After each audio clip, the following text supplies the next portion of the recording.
based here in Glasgow, and this is our first evidence synthesis webinar. So you're very welcome.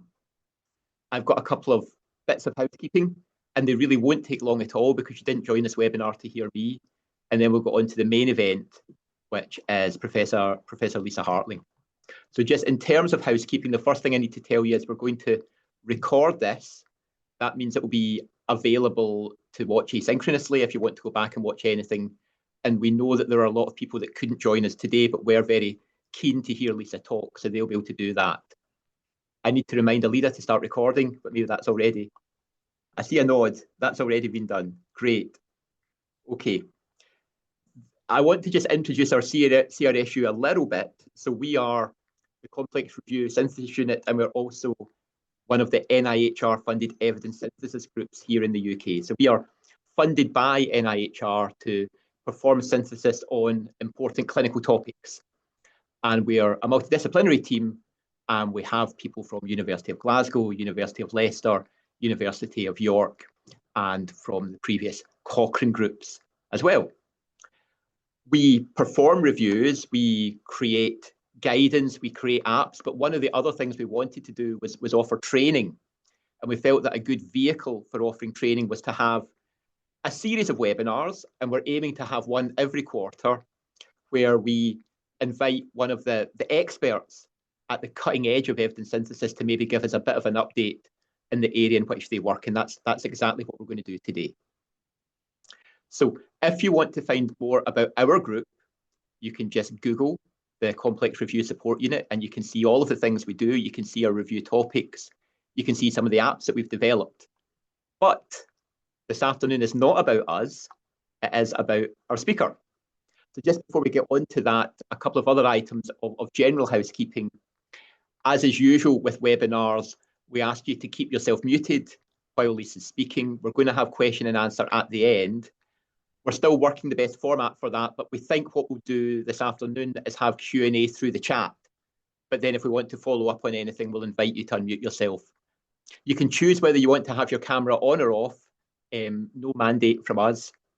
Just to remind you, this is being recorded, so be sure that anything you ask or say, you're happy to be recorded and to be there in the public domain.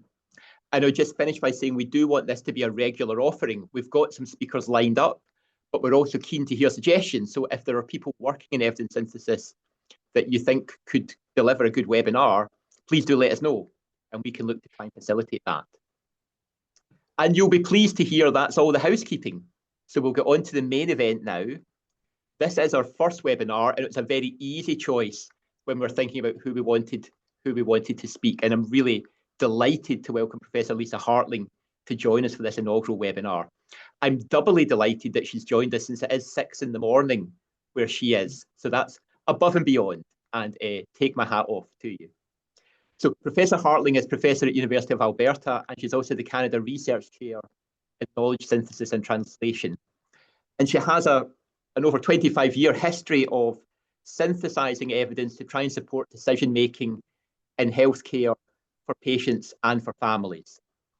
Many of you joining may know her from Cochrane Child Health. We've invited her this afternoon to talk a little bit about overviews, which is an area where she really is internationally recognised for her work. And she's going to focus on the challenges of overviews. And I was just chatting to Lisa before you all joined, telling her that as a group, we're looking to start an overview, and we're already recognising that there are challenges there. So certainly for our group, this is a very timely webinar.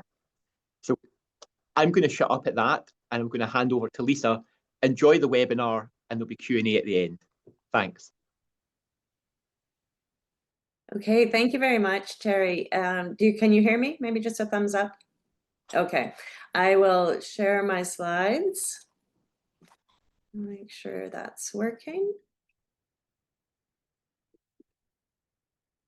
Can you see the slides? Okay, great. Good morning, everyone. As Terry mentioned, I'm based in Western Canada, so it's 6 a.m. my time. I have my coffee here, and hopefully I will be coherent today as I talk to you about overviews of reviews. I've been working in this space for many years. So I first started working on overviews about 20 years ago within Cochrane, and I've been working in systematic reviews for 25 years, since the turn of the century, as my son likes to say. So I'm delighted to be here and share what I know. This isn't going to be a step-to-step in terms of how to do an overview of reviews. There is guidance out there, and I'll point out that guidance for you. But I just thought I'd give a bit of a history and some context to where overviews came from, certainly within Cochrane and the thinking behind them. And I think that helps situate what their intent was, as well as maybe how they have evolved. And then some of the challenges that overviews present. And I think some people jump into them thinking they're going to be a quick and more efficient approach to a synthesis, and quickly realize that there is some complexity involved. So I'll talk about those, some of those challenges that authors or that I have encountered in the past, and things to think about. So I first wanted to, sorry, get my slides going here. Okay. I just wanted to do a land acknowledgement. As I said, I'm based in Western Canada. I'm at the University of Alberta, and this week in Canada, we honored our Indigenous peoples through our National Day of Truth and Reconciliation. So I wanted to acknowledge that I am located on Indigenous lands, Treaty 6 territory, which is a traditional gathering place for diverse Indigenous peoples whose histories, languages, and cultures continue to influence our vibrant community. And I am incredibly grateful to be able to live and work in this beautiful space. So just a quick disclosure, I don't have any actual or potential conflicts of interest in relation to this presentation. So this is an outline of what I wanted to talk about today. I'll talk for about half an hour and leave lots of time for questions. So if you have questions, you can put them in the chat, but I might not get to them until after I've gone through all of my slides. So please be patient there. So I'll give a bit of a history of overviews of reviews within Cochrane. I'll talk about what an overview is, and a bit about what it's not. I'll talk about some things that you should consider when planning an overview, as well as some common challenges and potential flaws when conducting an overview. I'll talk about the prior reporting guidelines. So that's a reporting guideline that I led and was published in 2022. Prior stands for Preferred Reporting Items for Overviews of Reviews. And then I'll summarize and leave some time for questions and discussion. So when I started working in the space of overviews, I did a descriptive analysis of what was out there in the medical literature already. And we did find an overview dating back to 2000. So that was probably one of the first overviews published in the medical literature, coming shortly after the beginning or increase in systematic reviews appearing in the literature. In 2004, Cochrane created the Umbrella Reviews Methods Group. And so they were called Umbrella Reviews back in the day within Cochrane, and that name changed. So they're now called Overviews of Reviews, but we still hear them called Umbrella Reviews in the literature. And then in 2006, I was part of, as Terry mentioned, I was part of Cochrane Child Health. I was one of the co-directors for many years. And we started a journal called Evidence-Based Child Health, a Cochrane Review journal. And it was published by Wiley, so the same publishers as the Cochrane Library. And the intent of the Evidence-Based Child Health Journal was really to profile Cochrane evidence. And we ran that journal for about 6 or 7 years. We had 4 to 6 issues a year. And in each of those issues, we published an overview. And so we either did that in-house or commissioned authors to do an overview on that brought together Cochrane evidence. And at the time, we considered it a friendly front end to Cochrane evidence, and really bringing evidence together across systematic reviews for end users. So that's really where we probably, within that journal, we did just over between 30 and 35 overviews. So we really started to start to refine and think about the methods and some of the challenges that you encounter when you take on an overview. In 2008, the first Cochrane Handbook chapter on overviews was published. So we always referred to it as chapter 22 back in the day. And that was authored by Lauren Becker and Andy Oxman.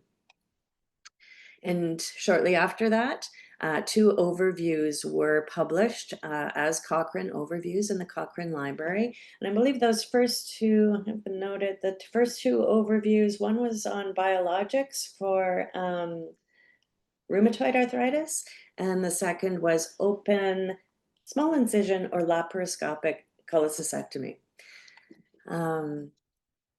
Then in 2010, the Comparing Multiple Interventions Methods group was developed, and that took over from the Umbrella Reviews Methods group. And Comparing Multiple Interventions Methods group, it's quite a mouthful. We call it CMIMG.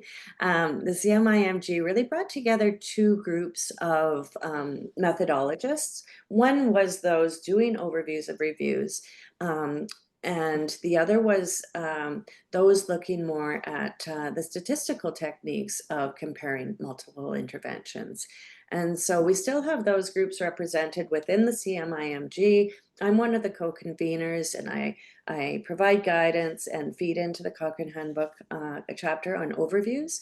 And the other authors and co-conveners are interested in network meta-analysis.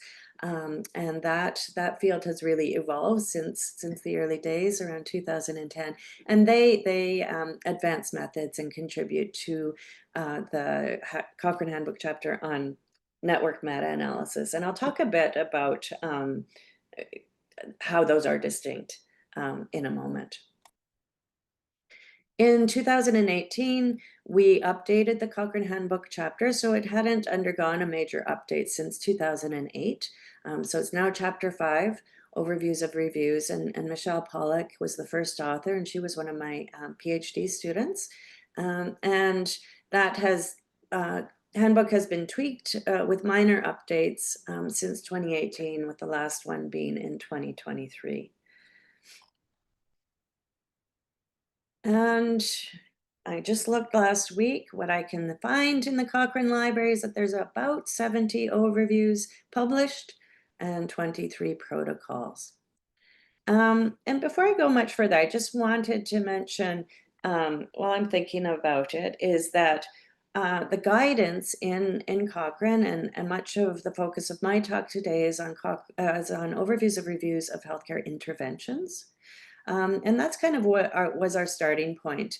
And I know people are undertaking overviews of prognostic reviews and diagnostic reviews, and I think some of the same principles, well, many of the same principles apply, and some of the same challenges apply as well. But I just wanted to let you know that the focus of the methodological guidance in Cochrane really started with intervention reviews. And we made an intentional decision to really focus the chapter on intervention reviews to try and, should I say, kind of get that right first before branching into other types of reviews. And similar with the reporting guideline that I will talk about, the intention was very much to focus in the first instance on intervention reviews. And I think there's a lot to be done and a lot to explore in overviews on other types of questions. So what is an overview of reviews? This is the definition that appears in the Cochrane Handbook: an evidence synthesis product that uses explicit and systematic methods to search for and identify multiple systematic reviews on related research questions in the same topic area for the purpose of extracting and analyzing their results across important outcomes. And when I read that, you might think, wow, that sounds an awful lot like a systematic review. And it should, because essentially an overview of reviews is a systematic review with systematic reviews as the unit of analysis. There's a couple other features of that definition that I wanted to point out. So the first is that the purpose is extracting and analyzing the results of systematic reviews. So really kind of digging into the systematic reviews that you've identified and extracting relevant information. It's not just for example, summarizing the conclusions of systematic reviews, other reviews that have been done. And the other important element, and I'll come back to this, is important outcomes. And I think it's really, really important that overview authors think about the outcomes that are important to their purpose. Those may align with the outcomes that you'll see in the systematic reviews, which may or may not align with what the outcomes that are reported in the primary studies. But I think it's really important to think about what outcomes that you as an overview author are interested in and what your end user needs. So who is going to be the end user of the overview and what outcomes are important to them? Overviews have gone by many, many names in the medical literature. When I did the descriptive analysis, our initial one, we found probably over 20 terms that were used to describe overviews of reviews, and you can see some of them listed there. As I mentioned in the last slide, Cochrane moved from umbrella reviews to overview of reviews. And we really encourage consistency in terminology, and just for the purposes of the readers understanding what they're looking at, as well as the authors understanding what you're doing, what you're undertaking, as well as facilitates indexing. So some comments on what an overview is not. It's not necessarily a mechanism to reconcile different results or conclusions from similar systematic reviews. So sometimes as more and more systematic reviews are being conducted, we'll see systematic reviews answering the same research question, and they may come to different results and conclusions. And some authors really want to dig into that and understand why. The overview of reviews wasn't intended for that purpose. It's not using an existing systematic review as the basis for a new review and updating or adding to it. Or, for example, using another systematic review just to identify relevant studies up to a given point in time and then updating that. That would be considered more of a systematic review or a systematic review update rather than an overview of reviews. It's not considered a rapid review, so it's not considered a rapid form of evidence synthesis. And again, I think often authors and decision makers will approach it as a quick and efficient way to synthesize evidence. And it can be, but it's not always. And I think it's important to go into it thinking about that and being realistic about the time and resources required, and not assuming that it's going to be a rapid review. And I'll talk about some of the nuances and challenges that you can get into as you get into the weeds of doing the overview. It's also not the basis for informal indirect comparisons between interventions studied in the different systematic reviews. That really to do indirect comparisons necessitates a strong understanding of the primary studies, ensuring certain assumptions are made, and really is better suited to a network meta-analysis as opposed to an overview. And again, I'll talk a bit more about that in a few moments. So why might you want to do an overview of reviews? Back in the day, we called them the friendly front end to Cochrane intervention reviews. And they were really meant as, I guess, a knowledge translation or knowledge mobilization tool to profile systematic reviews. And as we undertook them with the Cochrane Child Health field, it was a way to bring together a lot of evidence intended for busy decision makers. And so I've noted an example here. This is an overview we did many, many years ago. There were a number of independent systematic reviews on treatment for bronchiolitis. And so within the overview, we brought together 11 pharmacologic and non-pharmacologic treatments to improve bronchiolitis symptoms in several different populations that had also been split out in different component reviews, outpatients, inpatients, and intensive care populations. But you can kind of quickly see how a lot of information was brought together within a single product. So a busy decision maker, practicing clinician can look at that product and get insight into what the systematic reviews hold, rather than going to all of the component systematic reviews and having to read through them and wade through those.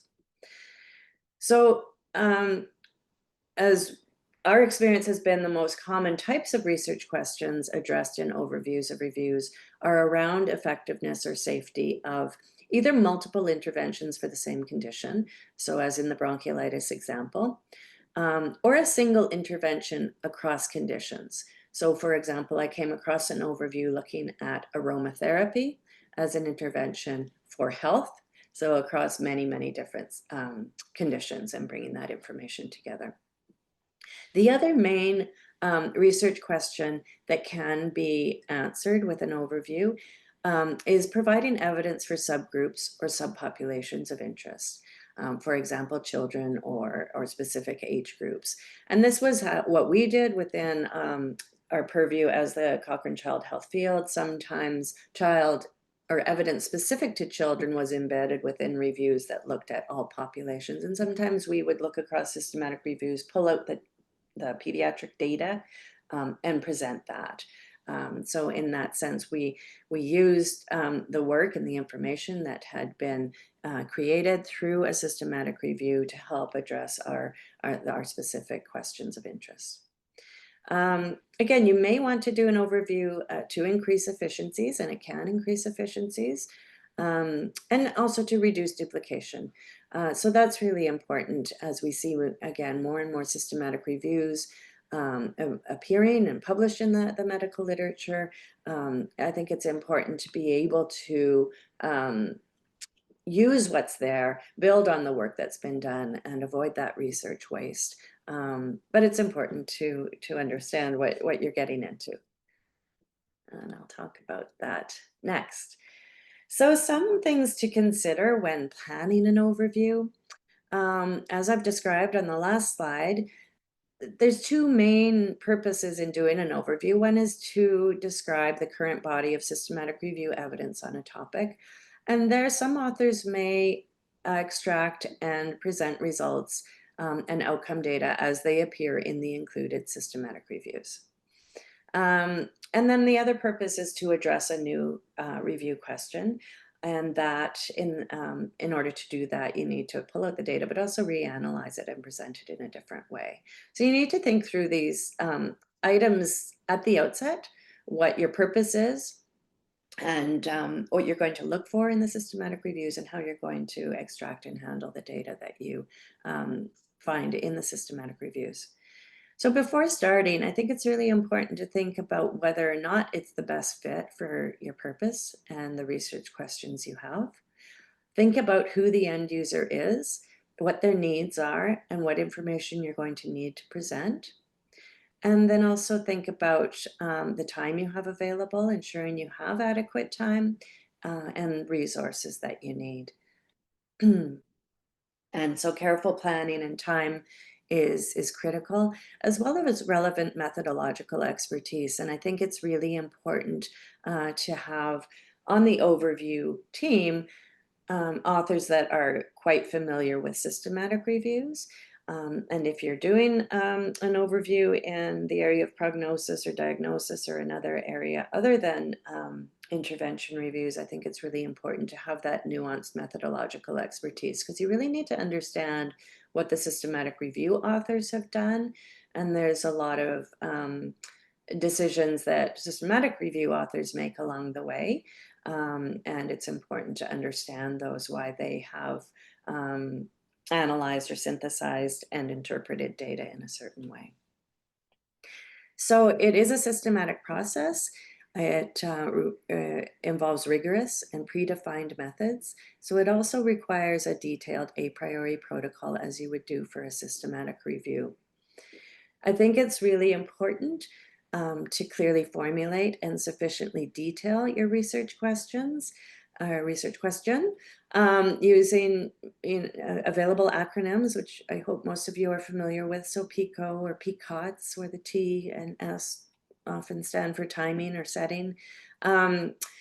really think through those. They may be broader. Your research question is likely broader than any individual review. You may have broader scope of populations, as I talked about in the bronchiolitis example. You may have likely more interventions, more comparisons. It's important to specifically detail those out and not just say we're going to look at systematic reviews and see what they did and what they found. As well, I've talked about this before, and I'll come back to this again, really thinking about what your outcomes are. What are the outcomes of most importance to you? And the timing of those outcomes. You can do an overview on, say, short-term outcomes or long-term outcomes, and that's really going to guide what systematic reviews you're looking for in your eligibility criteria as well, and whether or not those systematic reviews are relevant to your needs and your purpose. Note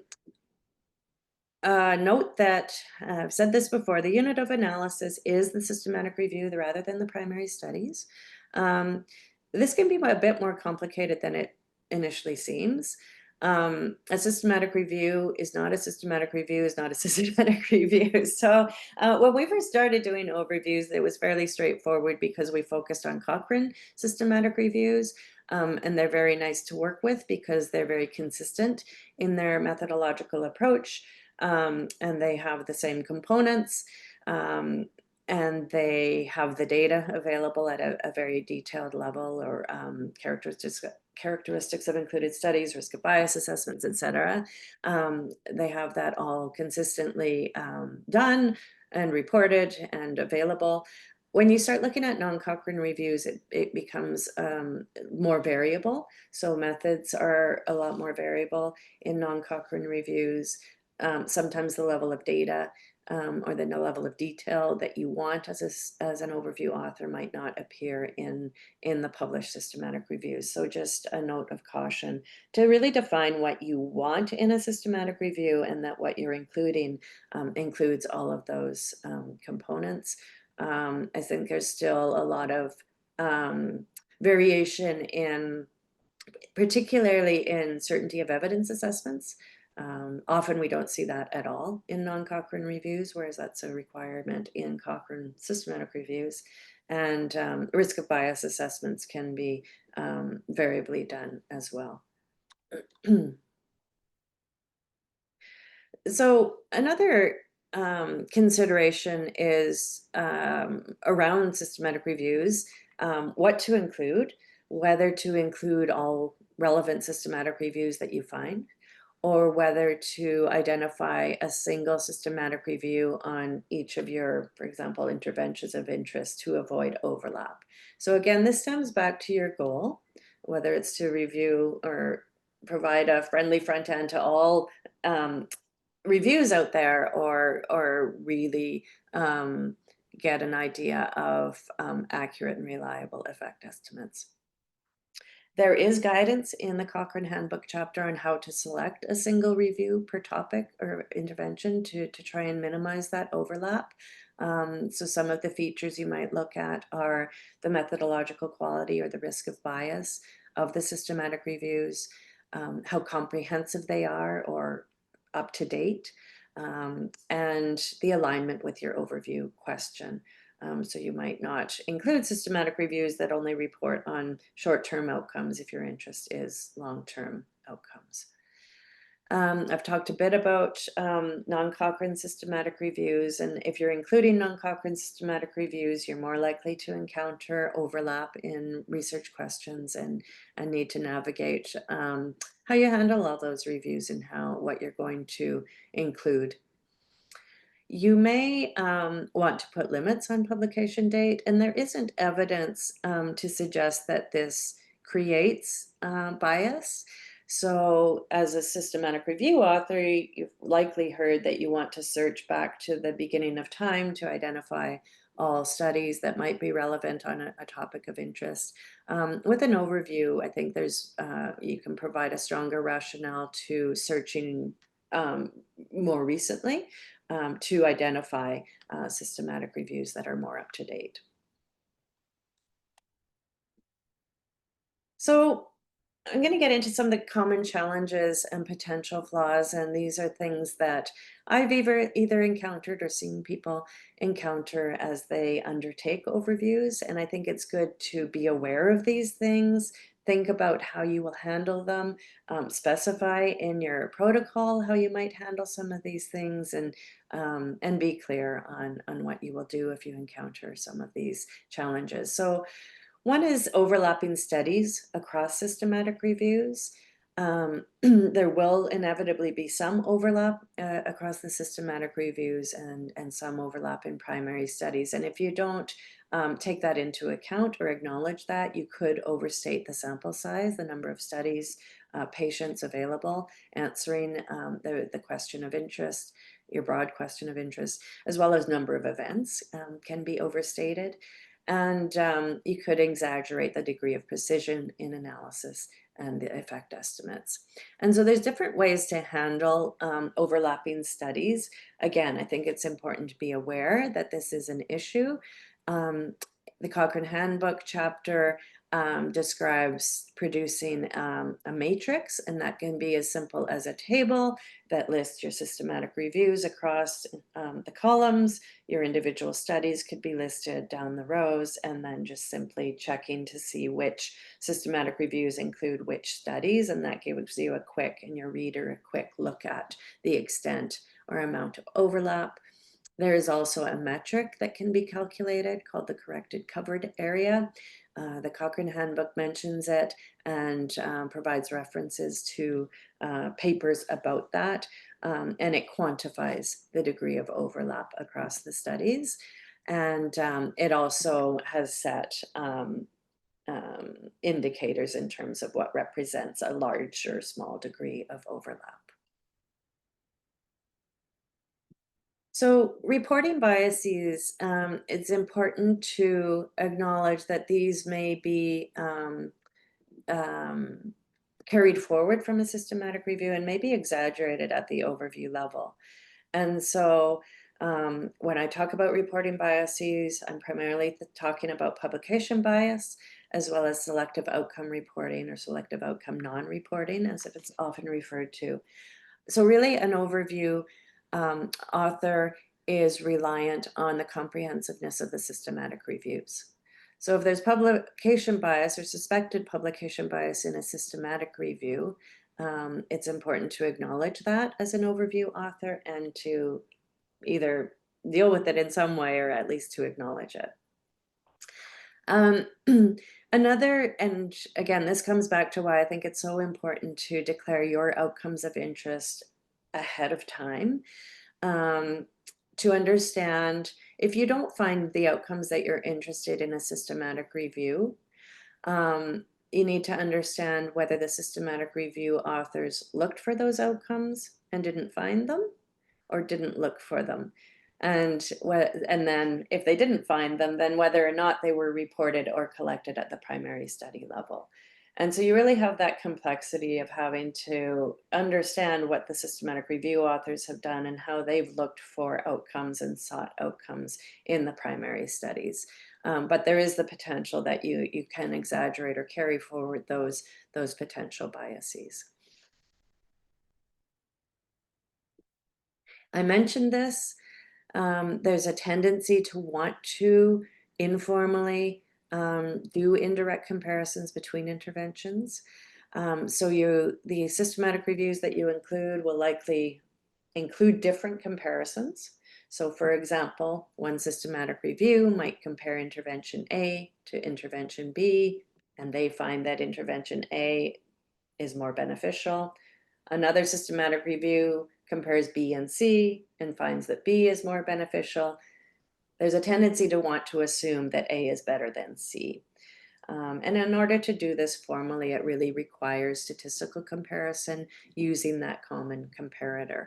And so it's very discouraged within Cochrane guidance to do those informal indirect comparisons without formal statistical analyses or network meta-analyses. And as I mentioned before, that's because to do a network meta-analysis well, You need not intimate knowledge of the individual studies and really verifying that the assumptions are met. And one of those key assumptions is called the transitivity assumption. And that implies that all features of the studies or the trials are similar except for the intervention that was given to the participants.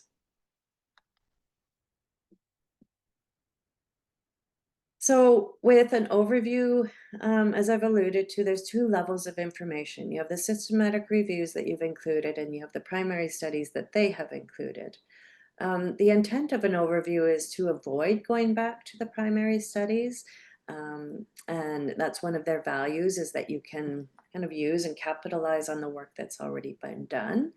But there are some challenges. One is the outcomes of interest that I've mentioned already. If those aren't reported in the systematic review, it presents a challenge whether or not you accept what the systematic review has done, or you go back to the primary studies to see if the outcome of interest or the time point of interest, for instance, was reported, and the systematic review authors just didn't look for that or report on it. There's also two levels of risk of bias, and I think this is probably one of the most common omissions that I see in overviews, is that often overview authors will assess either the methodological quality or the risk of bias of the systematic reviews and present that, but they won't necessarily talk about or present the risk of bias of the individual studies. And both of those are really important. Hopefully the risk of bias of the individual studies has already been done, and you can report what the systematic review authors have done. But it's important for the reader to see both of those, because we know that a systematic review can be very well done, follow rigorous methods, but if the underlying evidence is poor quality, it's important that the reader knows that. And so those, one doesn't infer that the other is high or low quality. Certainty of evidence it can present a challenge, as I mentioned earlier. We still don't see that consistently done in non-Cochrane reviews. So when it's done in Cochrane reviews, you can extract the certainty of evidence assessments that the systematic review authors have done.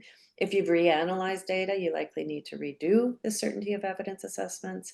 But if they're not presented at all, haven't been done at all, then you need to think about how you will do the certainty of evidence assessments.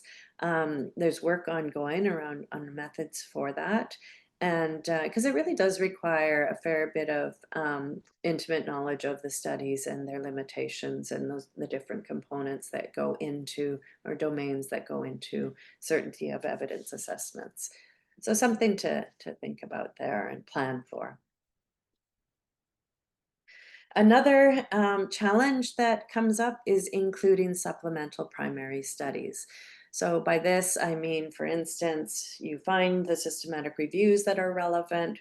They're all, say, 2 to 3 years since the last search was done. Do you research? Do you implement their searches to identify new primary studies and include those primary studies? Or do you just report what the systematic review report and acknowledge that there may be new studies published? It's important to think about how, if you're going to include supplemental primary studies, how you will look for them.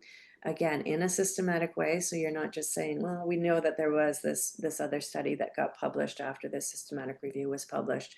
You should approach that in a systematic way as well, and think about how you will integrate them. Will you rerun the analyses of the systematic reviews, or will you report them separately, or simply discuss that, okay, we know that there were these studies and how they might impact or not the results that were reported in the systematic review. If you plan to include supplemental primary studies, then I would encourage you to follow methods and reporting guidance for that aspect, for the systematic reviews for that aspect of your overview. And that's where it becomes really kind of tricky, because you can be doing an overview and at the same time updating systematic reviews and focusing on the primary studies in this instance and the systematic reviews in this instance. And it can become quickly complex. It's doable, but I think it's important to be aware of these nuances and plan for them and think about what you're going to do. And report. report what you did. And so transparent and detailed reporting is essential for any research study to determine the validity or the trustworthiness and applicability of the results. And I really am a strong advocate for using reporting guidelines. I'll put a plug in for the Equator Network. I always tell my learners, go to the Equator Network, whether you're doing a systematic review or any kind of study, go and look for a reporting guideline on your study design and use it when reporting, but also look at it ahead of time. Know what you're going to need to report at the end of the day when you've started, because that will ensure that you've done things according to what you need, and you've recorded your process as well as your decision points along the way so that you can report on that. As I've mentioned, there is a risk that errors and biases can be amplified by an overview. So I think it's really important that you're clear and report clearly what you have done, the decision points you've made along the way, if you've manipulated any of the data that you've extracted from the systematic review, explain what you have done and provide a rationale for that. There's different ways that you can handle data in an overview of reviews, and there isn't necessarily a right or a wrong. I think it's important just that you're reporting what you've done so it's clear. So I led an international collaboration there were 19 authors from 8 countries and 5 continents, so it was a wonderful experience. We weren't able to have our in-person meeting because we had our consensus meeting right during the heat of the pandemic in the fall of 2020. But we did produce the prior reporting guideline, and prior stands for preferred reporting items for overviews of reviews. So it contains a checklist, a flow diagram, and an explanation and elaboration document. It's very similar to PRISMA. If you're familiar with PRISMA for systematic reviews, it's quite similar. In fact, some of the authors of PRISMA were authors on prior, and we intentionally made it quite similar so that it was parallel in structure, so that there was that consistency in methods and approaches and biases, for instance, that we want to look for and report on, and to make that as facilitate that process between the two types of reviews. So it was published in BMJ. It's accessible there. The other thing I would recommend is, if you're looking for examples of how to present results or how to present different items, the explanation and elaboration documents that go with these reporting guidelines are really helpful. They're really, really long documents that at first glance you don't want to look at because they're usually appendix material, quite detailed, but they can be very, very helpful if you're wondering, well, what do they mean by that item, and what do they want us to report on, or how do we report these results? I think it's a really good starting point to see how that we've pulled out examples. So for each of the checklist items, we explain the item, a rationale for the item, and then provide an example from the published literature. So it's a good starting point for looking for examples of how people have navigated some of the items, and particularly how they've presented their data or how they presented overlap across the systematic reviews, as I talked about earlier. So just to summarize before we jump into questions, an overview can be an efficient process and a very useful approach to synthesize evidence on a broad topic area. But as I've cautioned, it's important that careful planning is done ahead of time. Be really clear in your objectives, have specific research questions and a detailed protocol. Really think about what your purpose is and who your target audience is and what information they need. I've talked about some of the common challenges, and I haven't necessarily, I guess, brought solutions to each of these challenges, but I think it's just important to think about how you will navigate some of these issues that I've brought forward, such as reporting biases at the different levels, or the 2 levels of information or overlapping systematic reviews. And finally, I would suggest following established methodological guidance and a reporting guideline, the methodological guidance in Cochrane, and I'll just bring that up right now. So these are two key resources that I would point anyone to as a starting point. And even though the Cochrane Handbook chapter is focused on systematic reviews of interventions, or overviews of systematic reviews of interventions, I think that some of the methods and approaches are relevant to other types of research questions. So an excellent starting point, as well as the prior statement. And with that, I will turn it over for questions. And I'm going to stop sharing so I can see the chat. Thank you. Thank you very much, Lisa. You may have noticed that I was furiously scribbling away because a lot of the challenges that you mentioned, well, some were things that we had thought of for the overview that we were planning, and some were things that we hadn't actually thought of yet, but clearly we need to start thinking about quite quickly. So we're going to open up for questions. While people are thinking, I'm going to just opportunistically use you while you're here to ask you some questions. You mentioned that the unit of analysis here is the systematic review. But one of the things we've found as we've been kind of scoping out the field is there are a lot of things that purport to be systematic reviews that maybe aren't systematic reviews as Cochranites like us might understand. And is there a minimum level of content or quality that you would want within a review for you to then say, right, this is good enough to go into the overview? Yeah, really good question. And it just seems like it's not until you get into it that I realize what a big problem it can be. I think it's setting a clear definition. So, I still see systematic reviews published, in as recently as last year that didn't have risk of bias assessments or certainty assessments. So I think if you want those components, you should clearly state that we're only going to include systematic reviews that have all of these components in them. And then there's variation in how authors go about doing those things. So I think setting a clear definition, again, as I mentioned, and there's a flow diagram in the Cochrane Handbook chapter around how to select systematic reviews. And one of them is based on methodological quality or comprehensiveness. So I think you can do your own, assessments, or say we're only going to include systematic reviews that meet, say, a minimum threshold on the AmStar tool or the Robust tool. So I think it's fine to set those conditions, just like a systematic review author would, right? Sometimes they'll say, well, we'll only include randomized controlled trials, and then, sometimes only high quality or high low risk of bias randomized controlled trials. So I think it's that you can set those parameters, and I think it's important to think through those ahead of time, so you don't risk being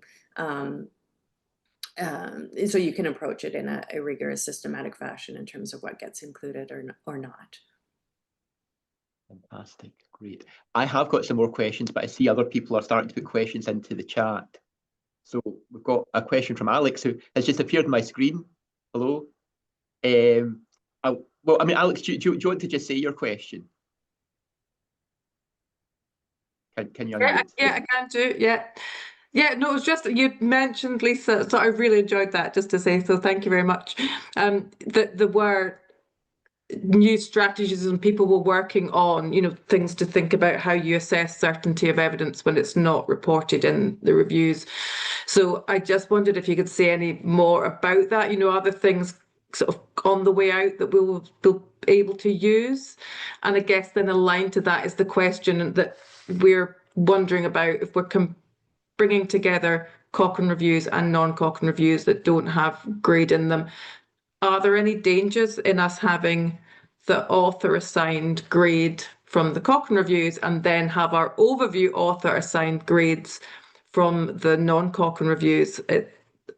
I have suspicions that they won't be the same, but that's not based on anything other than my own feelings about it. Yeah, well, I think I did see a paper recently still on inconsistency in applying grade across, review teams. And I think just like, we saw back in the day with, and still see with risk of bias assessments, there's some level of judgment involved in making those assessments. And grade is subject to some level of not subjectivity, but certain decision rules, I guess. I think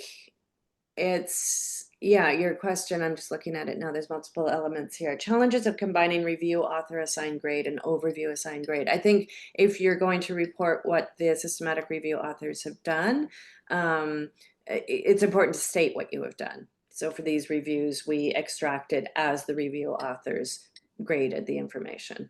And here, this information wasn't graded, so we applied grade, and this is how we did it. So I don't know that it's wrong in doing that.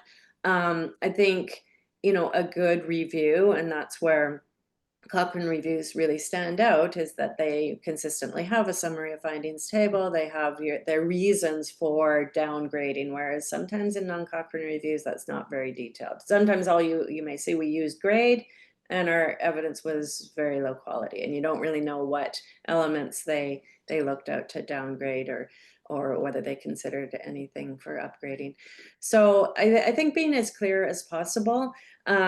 Sue Brennan, who I often present with and who was an author on the prior reporting guideline, often presents on the grade part of doing an overview, and I know has been doing work in this area. I don't know if anything is imminently coming out, but that's one person that's I might look for as an author and see what they are doing, what she's doing in her team. Yeah, so I think that the challenge is understanding, and that's why I said at the beginning, I think it's important that overview authors are familiar with and have even done systematic review themselves and done grading, because then you can look at what the systematic review authors have done and judge a bit whether when you agree with their grading assessments, or at least understand why they upgraded or downgraded. I think it's a bit harder to do it at the overview level if it hasn't been done.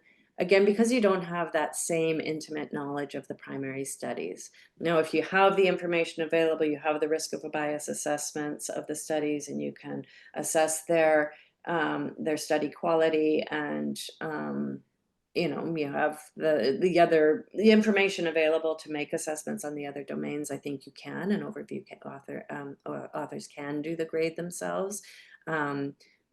But I think it's just, again, being clear, documenting, and being clear about why you've rated down or rated a certain way. Thank you. We've got loads more questions coming in, so do please keep putting your questions in the chat. And we have a question from a different Alex, from Alex Sutton. Alex, do you want to just say your question? Yeah, hi Lisa. This has all been very civilized so far and very cordial. I'm trying to throw a bit of controversy in here. So I'm just curious if there's any sort of AI-based automation methods, which there's a lot of buzz around. I'm sure you're aware at the moment generally, and what they could mean specifically for overviews of reviews. And if I want to be provocative, could they potentially render overviews obsolete, or could they just enhance and make some of these things that are difficult in them actually easier, and overcome some of those more difficult hurdles about going back to individual studies and having to rely on and make difficult decisions? Mm-hmm. Yeah, great question. I'll try and stay civilized and cordial. It's fun. I come from Canada after all. But, I think we'll start to see AI just as we're seeing it within the context of systematic reviews. Certainly, there's probably elements where we can use AI tools within within doing an overview of reviews. I'm I'm older, like I said, I've been around since the turn of the century doing reviews, so I'm a bit hesitant to jump into using AI without doing some rigorous assessments of the implications of using AI tools. Having said that, I do use an AI tool for screening in particular in some of our reviews. I don't eliminate human screeners, but I do use AI to assist the process. I think we're a ways out until AI takes over. I'm sure we'll see it in the near future. And in fact, I think Annals of Internal Medicine has published recently on an AI tool that can do a systematic review in 7 minutes or something. So that's a bit worrisome. And I think there's AI tools that can support the process. I think we still really need to be intimately knowledgeable about the primary studies. And again, at the overview level, you need to, there's those 2 levels now, and you need to understand what the systematic review authors have done. And you really need to dig in to see the outcomes, how the outcomes have been reported, and what was extracted or not, and how, what for what reasons. And even with, you know, grade assessments, I think it's important. Like, grade assessments can vary, not just because of different methods, variable quality in applying the methods, they can be different because of different thresholds that might have been used. So we do a lot of reviews for national clinical guidelines, and there we ask our working groups to set clinical thresholds. And so that might vary your certainty in the evidence depending on what threshold you're using. So I think there's so many nuances that humans are necessary right now. I don't know that we can just kind of leave it up to AI, but I think it's certainly, we're going to see, we already are seeing AI being used and investigated for use in evidence synthesis. Thank you. And again, and it's being incorporated into the reporting guidelines as well. So even in the PRISMA 2020, we see it emerging. If you've used AI, explain how you've used it and what tools you've used. So I think reporting and being clear on whether you've used it and how you've used it is important. Agree. Thank you very much. Thank you. And I think since almost everyone on the call is involved in systematic review in some way, I think there was a collective sigh of relief, Lisa, when you said humans might still be needed. So we've got other questions coming in. Just to be respectful of people's time, we're going to try and finish just around about 2. So let's see if we can get another 2 questions done really quickly. Gianluca has a question, maybe just in the interest of time, I'll just summarize it. And it's really about the quality of meta-analysis. And I'm guessing Gianluca has been looking to do an overview and found some reviews and meta-analysis that are slightly iffy, and just what you do about that. So sorry, the meta-analyses? So really looking at reviews and having major concerns about their methodological quality, and just whether you bring them in and what you do with them in your overview. Yeah, I mean, I think if you had, again, I think it's setting some criteria and thresholds at the outset. I think if you had strong concerns about their methodological quality, then I think there's probably, I would just, you know, be clear on what you included or why you excluded certain systematic reviews. And because I think there is, like I've said, the danger of exaggerating errors that have been made at the systematic review or biases that have entered in, and then it just, you know, propagating those same errors and biases. So I think if you're very concerned, be clear about why things were excluded and the concerns, the methodological concerns that you have. We are going to 2, but I think we can squeeze in one last very quick question, and it's about the grey literature. So there are probably reviews out there that haven't made it into peer-reviewed journals, that haven't made it into PubMed. Should we be searching the grey literature for reviews for an overview? Yeah, really interesting and important question. I don't think, and maybe it's, you know, whoever has it, Judy can do some of the methodological research around that, because I don't know that there's the same concern we have with systematic reviews where we're really encouraged to look at the gray literature. I don't know that there's the same concerns around publication bias of the systematic reviews and needing to go out and find every last systematic review that's been done, whether it was published or not. Having said that, I know there's a lot of good high quality systematic reviews that get done for instance, guideline panels or national organizations, decision makers that may not necessarily get published or are published as government reports, but they may still be peer reviewed. So maybe that's a distinction, is the peer review aspect rather than the published versus not.